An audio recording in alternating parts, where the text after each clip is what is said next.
Hello, in this video I'm going to look at the individual parts of our great medieval cathedrals.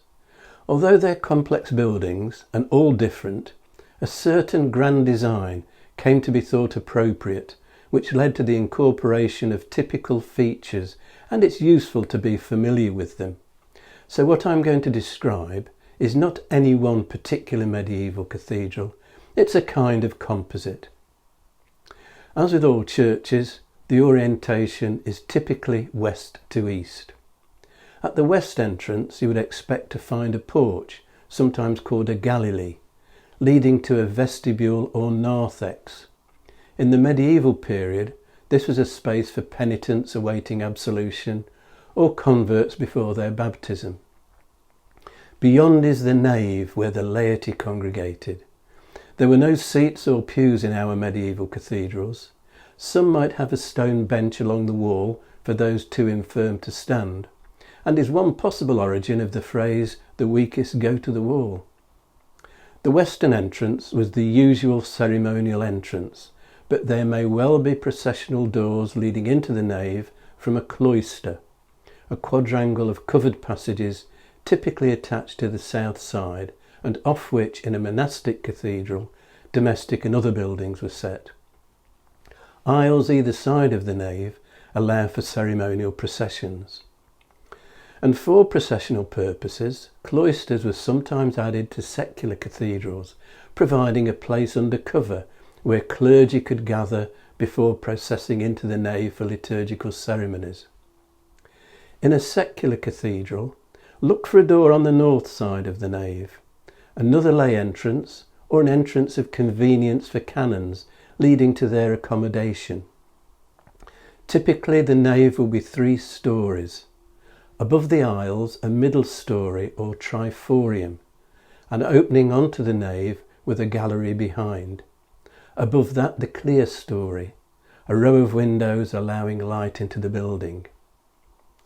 In our medieval cathedral, altars with various dedications might be expected in the nave, perhaps sponsored by a local guild and dedicated to their patron, and perhaps a chantry chapel or chapels, an enclosed space like a small room with a tomb and an altar, where, before the Reformation, a priest would celebrate Mass and pray for the soul of the founder. Through the nave is the crossing, where the transepts, the east and west arms of the cathedral, meet. Expect to find a tower above. In monastic cathedrals, a chapter house would normally be accessed from the cloister. As well as ritual purposes, this was a meeting room where cathedral administration was dealt with, and they're also found in various positions in secular cathedrals. The chapter house at York Minster, for example, is alongside the north transept. We are approaching the most sacred part of the cathedral, the east end.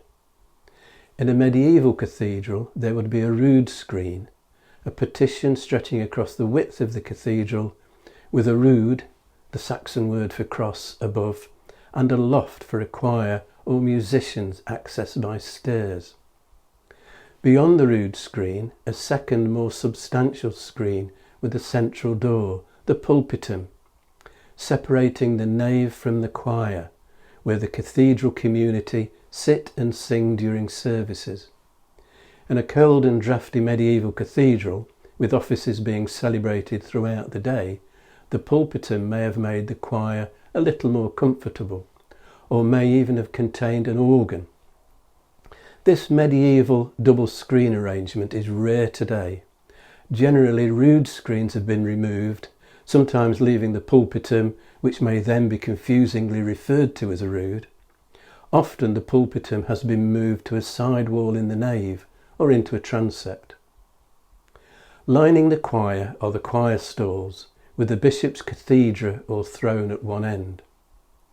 At the east end of the choir is the presbytery, the space reserved for the clergy leading offices and containing the high altar, the most important altar in the cathedral, its significance emphasised by a step or steps on the approach, and most usually with a reredos, a decorative screen as a backdrop. Behind the high altar is the retro choir, an open area where any shrine is likely to be located. Another term for a shrine, applied to the area in which it is kept, is feretory. Aisles either side of the choir give access to the retro choir and any ambulatory or walkway for pilgrims visiting the shrine.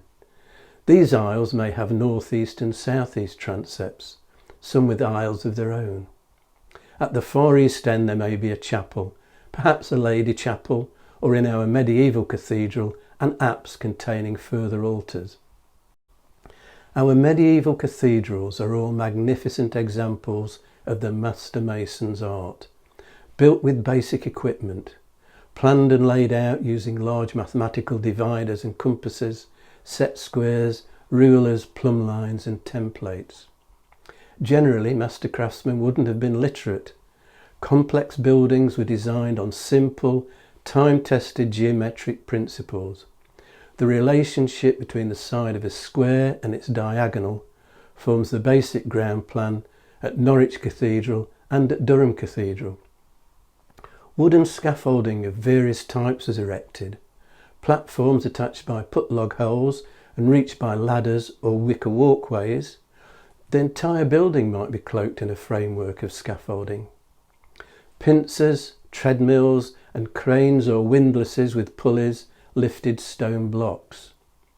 Water-powered stone-cutting sawmills were introduced in the 12th century, but craftspeople engaged on shaping, carving and finishing worked with hand tools, hammers and chisels, handsaws, planes, axes and augers. Next time, I'm going to consider the main architectural styles of our medieval period. If you've enjoyed this video, hit the like and subscribe buttons and click on the notification bell to be informed when the next video is available, or you can subscribe by clicking on the rose window over my shoulder.